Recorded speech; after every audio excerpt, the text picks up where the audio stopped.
Hi, and welcome to the Lillian McMorrs Show. I'm Lillian McMorrs. We thank you so much for joining us. After 5 decades of being in the entertainment industry, he has come to Las Vegas and is giving back to our young people right here at the West Las Vegas Arts Center and across the county. He gives back in mentoring. He helped us with a lot of things with 100 Black Men of Las Vegas. Just being a talent coach, just being there. Please welcome Mr. Antonio Fargas. Thank you, Lillian. Welcome. Thank you for being here. Boy, what an intro. And to think that I'm at the end of that, it's really amazing. But Did you really come here to retire? I called it semi-retirement. Okay. I just figured, I had this concept of enjoying my life before I was too old to enjoy it. Okay. So part of the process was finding a community, a place that that had all the benefits of nurturing and caring for senior citizens. Southern Nevada. I had to, acquiesce to the fact that I am a senior citizen. I got my AA card, and isn't that scary when you get that little? And how do they know? We always talk about the government, that they're watching you, but you get that. My best friend, who's also my director and producer, called me almost in tears before she turned 50. Before she got a letter from AARP. What do they do? Listen, they got it on everybody on computer. I get stuff from hearing aids. I get stuff from final resting place. You get all that stuff because, I mean, particularly with the internet, when you can take your phone and ask a question, correct, and get all this information, right. Or Google has the picture of my house. Absolutely. Before I didn't tell them they could take my zoom picture. Right out on and see whose car is parked in your driveway. I see how tall my palm tree was, even the last time they took the picture. Right. So it's definitely an information world that we live in, and it's made us closer. Now, I know you're still working actively because you do take some roles, do some commercials, you're doing some things like that, but you're finding time to give back to the youth, to the students, to the young people within our Southern Nevada community. Well, this is like I found a family here in Southern Nevada. I found a family of artists. I found a community. I found an African-American community, a thriving one that needs support, that needs highlighting the good things that happen in our community. Mm-hmm. Like you said, don't get on the news. They don't make those kind of things. Right. I mean, nobody wants to hear a feel-good story. I wish sometimes we'd have just a news broadcast that just talked about the good things. And believe it or not, we have talked about it, and my Teresa can tell you that we love to do a news broadcast with just feel-good stories. Right. So I've kind of incorporated that with events and programs and things that happen within our community. Because if it were on regular network at regular news time, then you have a limited audience because everybody wants to know who got the accident on the freeway or who shot whom or who had a domestic violence situation. Well, it's so nice that you're in the right seat in the bus because you're at the end of that intro yourself. Thank you. You're not retired, but you are giving to letting people know about the things the gems that are among us. Absolutely, absolutely. And that's a special. Did you think you would get this involved though within our community? Yeah, at the right time. I was so self-absorbed. To be in the business that I've been in, it's all about me. It's all about that. But I realized that it's a spiritual journey, that I only get what I'm supposed to get. It gave me the ease and comfort to be able to say, you know what, I can back off. I don't have to worry about my agent calling and all those things because God's going to provide. Right. But all I have to do is do the footwork. So I was able to get out of myself and look around me and see who needs to share my strength, hope, and experience. And with 5 decades of entertainment, you've got lots of strength. Well, I started when I was 14, and it's 5.5 decades, 54 years in this business. So, See, like I said, you don't know how old I am. See, I told you. But we can be so proud, so blessed to be as vital as we are, and Right. and also feel as old and ancient, and also as young as I feel. And these young people that I work with, particularly at the West Las Vegas Arts Center, and also mentoring with the 100 Black Men, give me, I always say that I probably need them more than they need me. I want to say publicly, for 3 years, 100 Black Men of Las Vegas, we gave scholarships based on, because everybody gives scholarships based on academics, but there are so many talented young people out there, and we gave scholarships based on talent. And you were a large part of that, honing in their talent, helping them with the eye contact, the little things that only someone in our business would know. Mm-hmm. And you volunteered your time to do that. Well, some people, when you care, and it's about love. It's about love of what I do and passing that on. And some people have talent, and people don't correct the little things. And sometimes young people may take it for granted unless they know that the struggle comes from the work. Right. You have to put in the work. That's and it's right. in the details. Right. It's in the details. And I've been in the back and heard you speak with some of the students at the West Las Vegas Arts Center. And that's what you tell them, is you have to put in the work. You may be dancing and singing and in part of the production, but if you're not giving it your 100%, you're not doing your job. Also, it's easy to get comfortable, and sometimes young people get comfortable unless they're challenged, unless Okay. you keep destabilizing them and supporting them as they go. Destabilization and support as they grow. Stabilization and support. Yeah. I like those key because words. you can say the bar's up here, but if you don't tell them how to get there True. and give them the steps to True. getting there, then self-knowledge is It sounds is like nothing you should without- actually be a consultant to the government system, because they tell you this is how you are, this is what you're supposed to do, but no one tells you the steps of how to get there. Right. And they said, well, pull yourself up by your bootstraps. Well, how do you do that?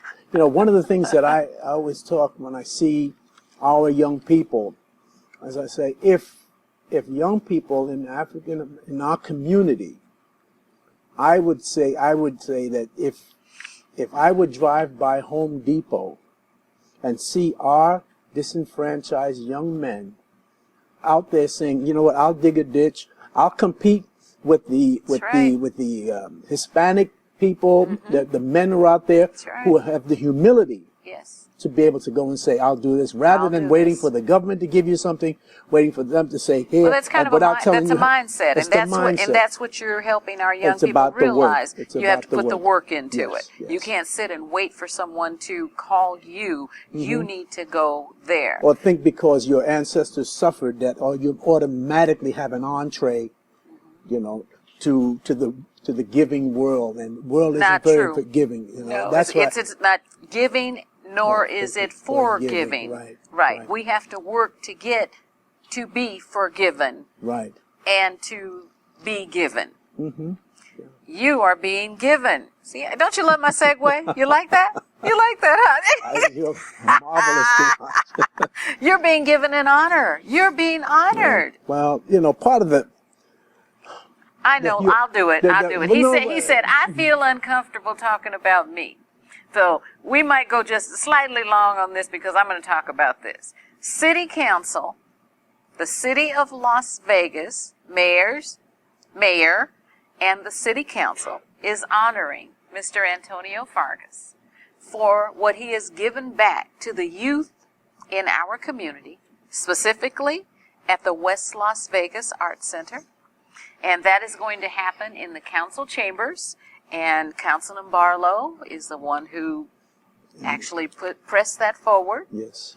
And that is happening on November the 5th, the morning of the 5th, about 9 o'clock. And you'll be the first part of the agenda, because the agendas are pretty long at the council meetings.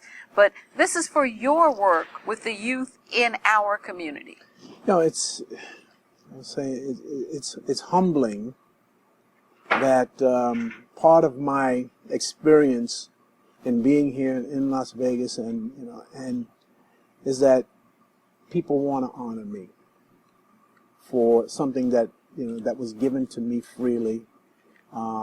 Yes, I worked hard. I did all these things, but it right sizes me. It right sizes me. It says that I have my primary purpose is to help others. Right.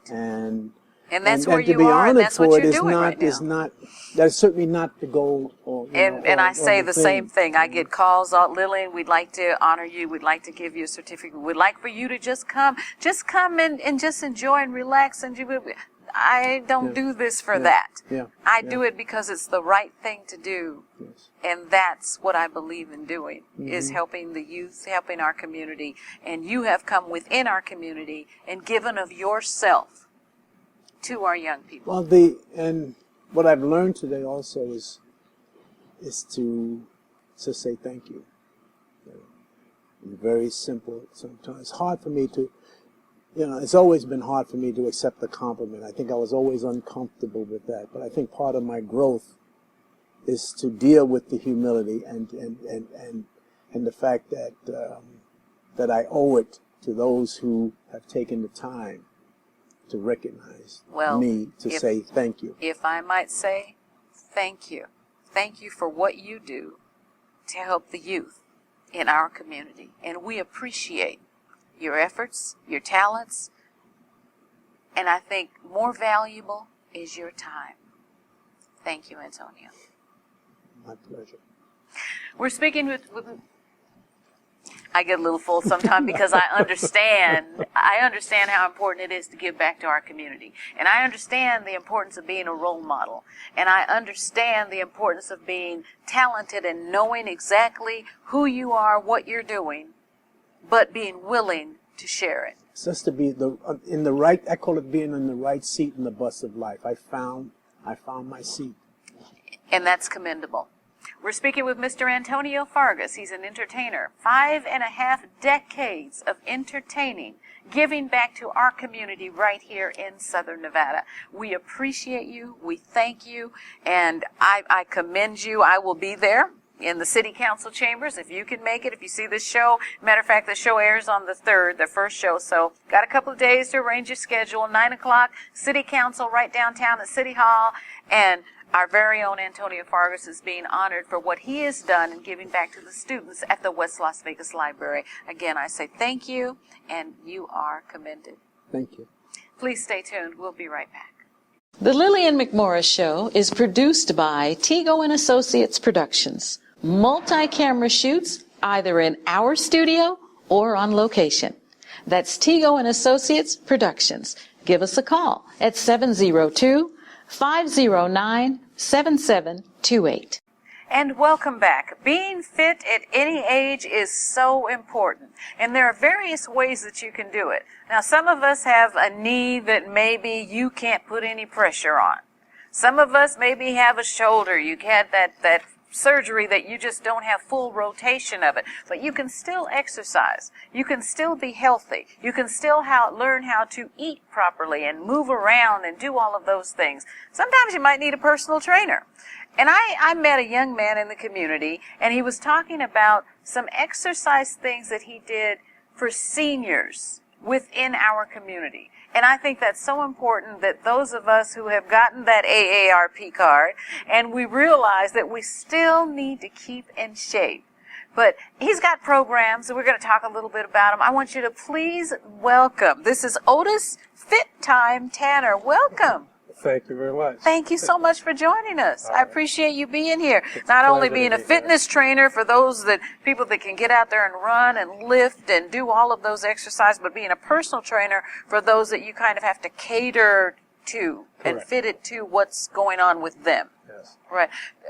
The first thing I think, what's the importance of being healthy? That's a very general question, but I think you can kind of address it better because that's what you do.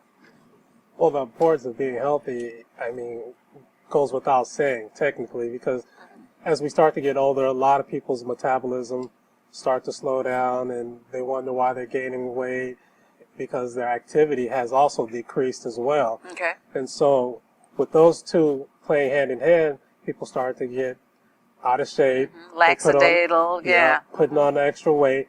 So the importance of being healthy, just, not only a lot of people like to look good, but I'm more in tune with the internal organs. You know, things that we eat, to a lot of preventive measures that I coach people along with, as far as diabetic, high blood pressure, strokes, and all that stuff. So there's a lot of different foods, like, you know, berries or vegetables you can eat that. Yeah, how important is the diet to that? Let's talk about that a little bit. Sure, you're getting a little older. We get a little thicker because we don't run and jump and hop and do all the things and dance all night that we used to do. Right. So how important is the change in diet when that starts to happen? Well, a lot of people tend to go to the doctors a lot and find out what's going on with them. So when you do, like, say, the doctor says you have high cholesterol, a high blood pressure. So this stuff, you have to decrease your sodium intake, you decrease a lot of different things depending on what the problem may be, because everybody's different. Correct. So the dieting is very important.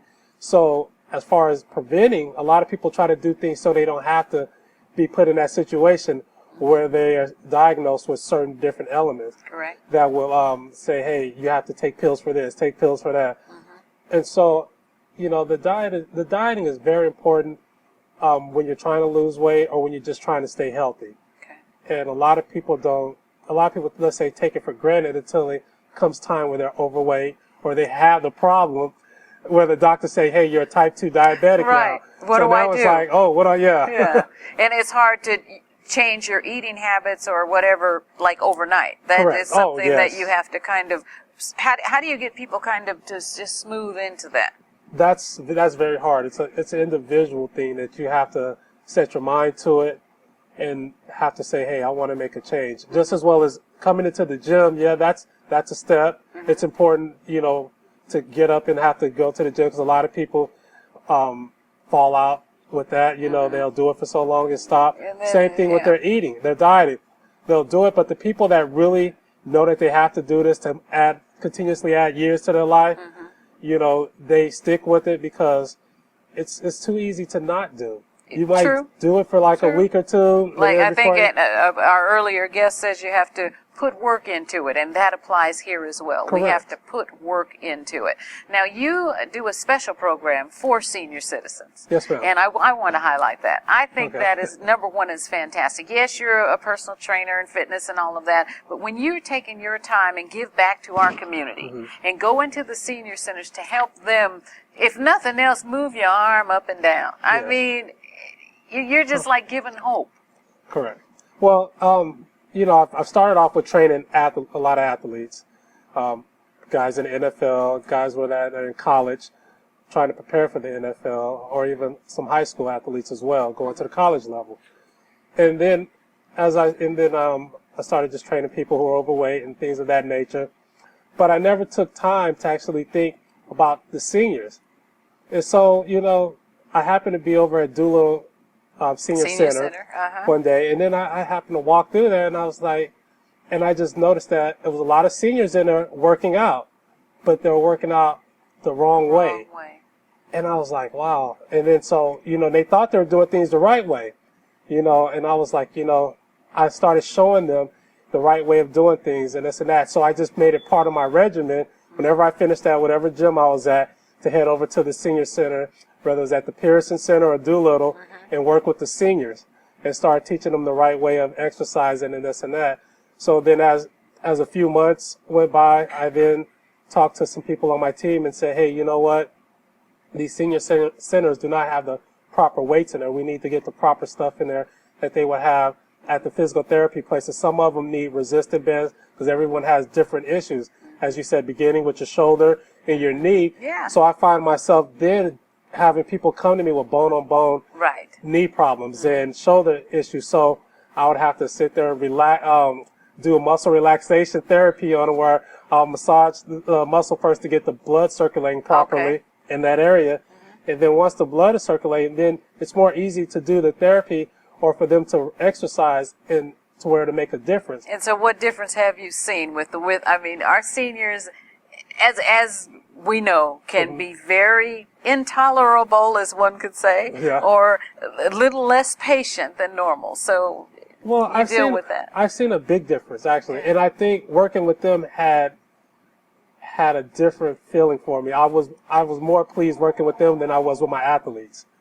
And and because it gave you something. Yeah, because to actually see that I was able to help them, that, you know, where doctors were saying that we can't help you unless you have surgery, and then they come to me and say, hey, I hear you're good at this and that. Right. And then so I work with them, and then next thing I took this one lady who actually works at the Pearson Center as well, who was walking with a cane, and working with her within 2 weeks, she no longer walks with her cane. Well, I brought you here because I want to say thank you, because I believe in giving back to our community. And when you told me about what you were doing with the seniors in our community, it touched my heart. And I Team O, as you call it, Yes, I know ma'am. you have a business to run, but you taking the time out and being a young man too, and giving back to the community, thank you. And I commend you for your efforts. I'm going to give you some information. This is Otis Tyme Tanner, and he has, of course, as you look on his shirt, Team O Fitness. You can reach him at tanner.otis@yahoo.com, or simply give him a call at 702-706-7686. That's 702-706-7686. Otis, thank you so much for joining Thank us. you. It was a We pleasure appreciate having it. you. You stay tuned. We'll be right back, and we're going to talk to a group of ladies who are doing what they do on the course to make a difference in their exercise and in their lives. We'll be right back. Grab the Lillian McMorrs Show app, which will give you access to the current show, links to past segments, add your event to my community calendar. And welcome back. We just finished an interview talking about the importance of being healthy, being fit, keeping your body moving, talking about that old saying about if you don't use it, you will lose it. Well, this is a lady who has not lost it, and we're going to discuss why. Please meet Ms. Ellen Brown. Welcome, Ellen. Thank you. Thank you so much for joining us. And Ellen is the president of Divas on Course. That's right. And earlier when I said keeping on course, I meant, of course, the golf course. The golf course. The golf course. Yes. How long have you been golfing? I have been golfing for more than 20 years. Okay. I came from Michigan, where we don't have much I was time going to say, to in golf. that weather, how often would you golf in Michigan? We have a short season, but we make the most of it. And so I started way back about 20 years ago there, and then came out here where I can golf 12 months out of the year. Absolutely, and that's what you do, because you have a ladies golfing group, Yes. Divas on Course. Yes. And what does it take to be a member? All it takes is an interest somewhere very deep down inside in learning how to play golf. There and you we go. will take you from there. We will take you from there. But you know what? There's one more thing. See, I like to look good. I think I don't care how old you are, you got to be cute. So some golf attire, and I have a lot of it, is like the polo shirt and the big shorts. Okay, but you're actually wearing golf attire, and one would not know that was golf attire. I am wearing golf attire.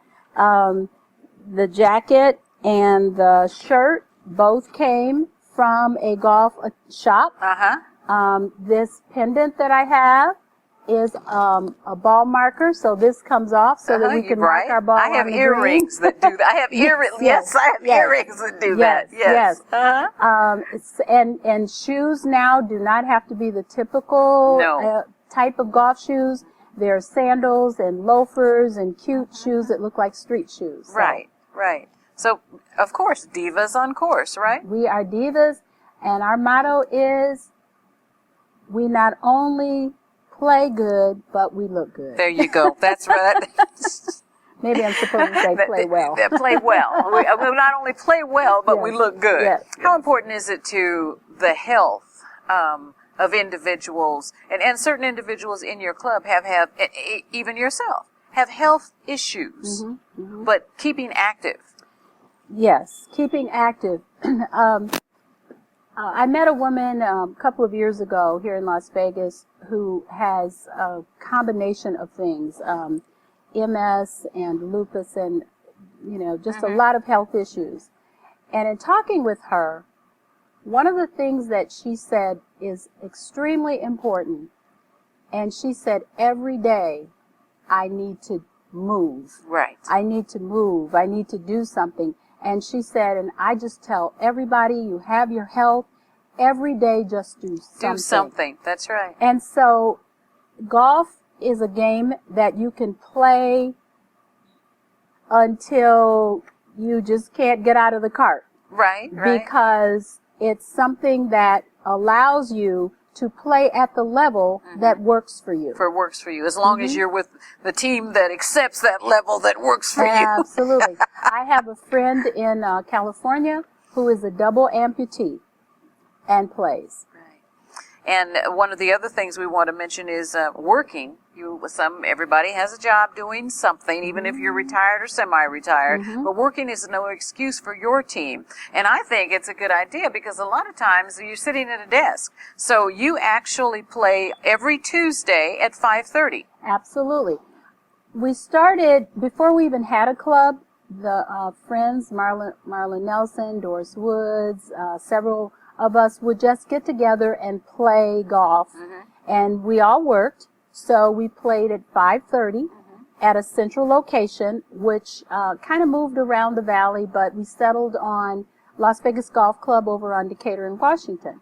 So we decided that we needed to be an after-work golf club because, you know, women have things to do on Saturdays and Sundays. Family, all those things. You keep the house going. That's but right. I wanted to give you the opportunity to talk about Divas on Course, and you can be a diva on course. So if you know someone, maybe your mom is sitting at home and has absolutely no. How about once a week at 5:30? You go up to the Las Vegas Golf Club, which is on Washington and Decatur, and they're there April through October, starting to play at 5:30. Yes. And you only play 9 holes, so you're not going to get too tired to go home. Just tell your family you need Tuesday, get dinner on your own.